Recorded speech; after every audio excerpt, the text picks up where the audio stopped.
जी। आज मैं राज्यसभा सांसद राघव चड्ढा जी से कुछ सवाल पूछना चाहती हूँ। राघव जी, आप बीजेपी से इतना डरते क्यों? आप बीजेपी से सवाल उठाने से डरते क्यों हैं? आप मोदी जी से सवाल उठाने से डरते क्यों हैं? आज हमारा देश एक बहुत बड़े संकट से गुजर रहा है। आज हमारे देश के लोकतंत्र पर, आज हमारे देश के संविधान पर खतरा है।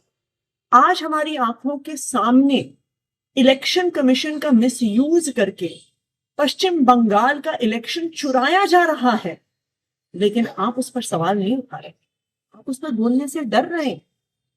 हम सबने देखा किस तरह से दिल्ली में गलत तरीके से वोट काटे गए, बीजेपी के कार्यकर्ताओं ने गलत तरीके से वोट बनाए और बीजेपी इलेक्शन चुरा के ले गई। और आज वेस्ट बंगाल में यही हो रहा है। आज इलेक्शन कमीशन का मिसयूज हो रहा है। लेकिन जब तृणमूल कांग्रेस और पूरी ऑपोजिशन इलेक्शन कमीशन के खिलाफ इंपीचमेंट मोशन लेकर आती है, तो आप उस पर साइन करने से मना कर देते हैं। आपने क्या एक बार भी संसद में पश्चिम बंगाल में हो रहे लोकतंत्र पर हमले पर सवाल उठाए, वोटर डिलीशन पर सवाल उठाए, गलत तरीके से बनते हुए वोट पर सवाल उठाए? क्यों नहीं उठाए? क्या बीजेपी से डर रहे हैं? क्या मोदी जी से डर रहे हैं? आज देश के सामने, देश के आम आदमी के सामने सबसे बड़ा संकट एलपीजी गैस सिलेंडर का है।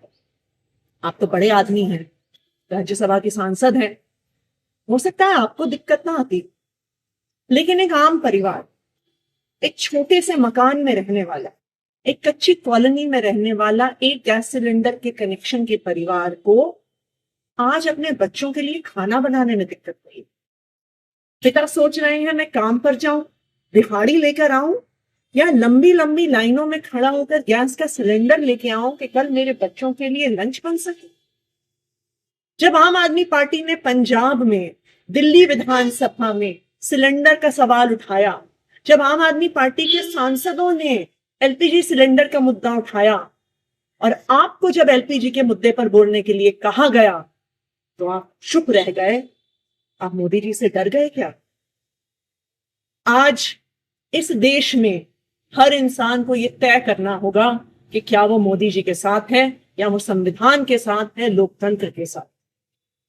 मुझे याद आ रहा है जब अरविंद केजरीवाल जी गिरफ्तार हुए थे, हम सब सड़कों पे खड़े होकर लड़ रहे थे, पुलिस हम पे लाठियां चढ़ा रही थी, हमें घसीट घसीट कर पकड़ कर लेके जा रही थी। दिल्ली के अलग अलग थानों में, कहीं नरेला में, कहीं बवाना में हम डिटेन हुए। हम रोज सड़कों पे लड़ रहे थे। आप तब लंदन में, आपने हमें बताया कि मेरी आंख का ऑपरेशन हो रहा है, इसलिए मैं लंदन में। हमसे मीडिया ने बहुत सवाल पूछे। बार बार हमने मीडिया को कहा कि नहीं नहीं, राघव चड्ढा जी डरे नहीं हैं, उनकी आंख में प्रॉब्लम है, वो अपना ऑपरेशन करवाने।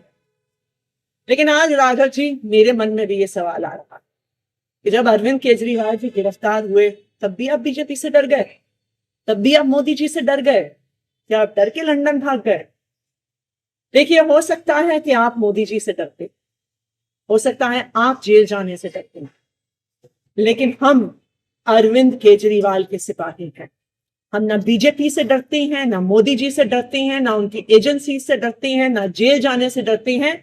इसलिए हम इस देश के आम आदमी की आवाज उठाते आए हैं, इस देश के आम आदमी की आवाज उठाते रहेंगे, इस लोकतंत्र के लिए आवाज उठाते आए हैं, लोकतंत्र के लिए आवाज उठाते रहेंगे।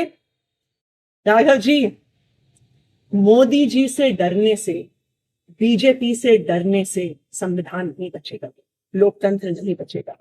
आज आपको यह तय करना है कि क्या आप संविधान के साथ हैं या मोदी जी के साथ।